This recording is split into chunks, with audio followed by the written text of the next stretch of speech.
my first leadership experience when I actually got to lead a team of people was my first job as a shop floor supervisor in Oklahoma. And, leading a group of, 40, 50 men, it was men, mainly then, shop floor employees, was a very different experience. And that's how I got the lesson of leadership. And it was a very humbling experience, right? Because it didn't matter what your education was or how smart you were. How you got somebody to be motivated to do what they were doing required a different skill set. So it required you to understand who they were, what was important to them. And those were not the things that was important to you. So I'd say my first lesson of leadership and being in a team and what it takes to get people excited about what you're doing came from that time. And I would say that was the most important lesson, right? I quickly learned that who you are and what's important to you has no relevance. You have to find a way to make it important to the person you're working with. And I'd say that has kind of stuck with me for all these years.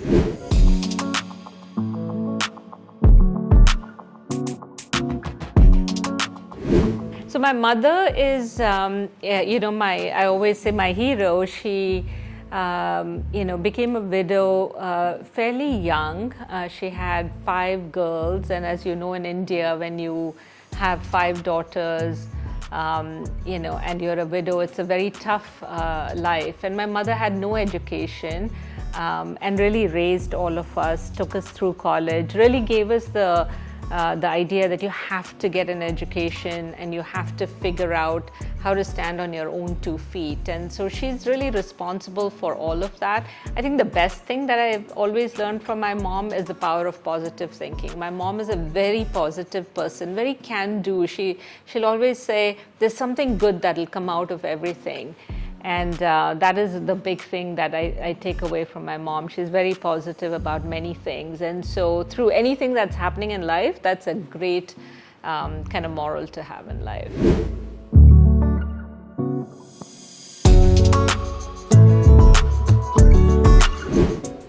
Yeah, so I was working, I finished my time in Pilani, and then I came to Chennai. I was working in Chennai with Xerox for a couple of years. I was a sales engineer.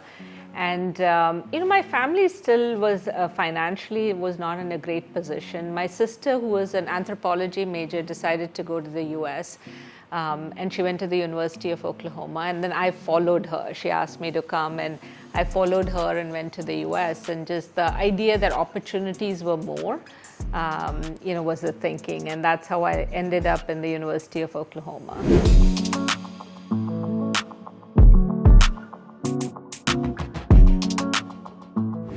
That's a great question. I would say as a person, I was, there was lots of similarities, but there are obviously many differences.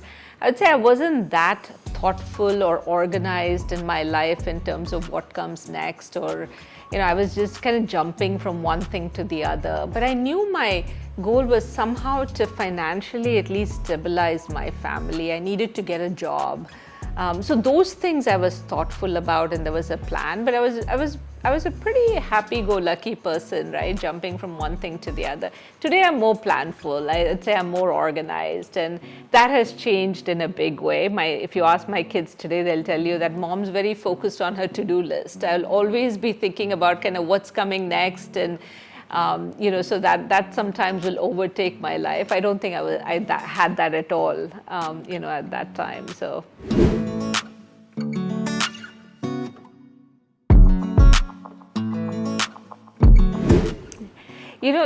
According to one of my friends that I've talked about, his name is Scott Trezeis, and today he's the CHRO of a company called Lumen. Lumen is one of the big telecom providers in the US. Scott was the first person who interviewed me, a campus interview in University of Oklahoma, to get my job at Eaton.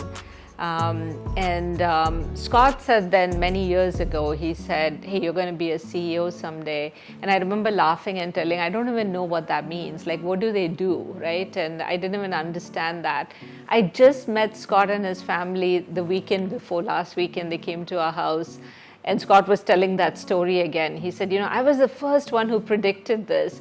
And we were laughing about that story because it didn't mean anything, right? He knew what it meant. I didn't know what it meant. So I think it's a chance that he talked about it and somehow I ended up there.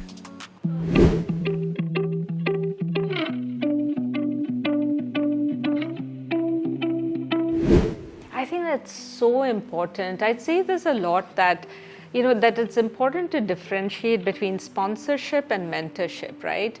Women get mentored a lot because everybody wants to coach us, they want to advise us, they want to tell us, here's what you should do better, which is all good. I got mentored a lot in my life and I'm thankful for that and I learned from that. But for me, sponsorship is when decisions are getting made about should you be in the next job, then somebody is speaking up for you. And somebody sees something in you that maybe everybody doesn't see. Because what happens with women in general is because you don't look like somebody, you don't talk like them, you don't walk like them, you don't get viewed in that position. So it requires somebody to be able to think differently, and that's where sponsorship comes in.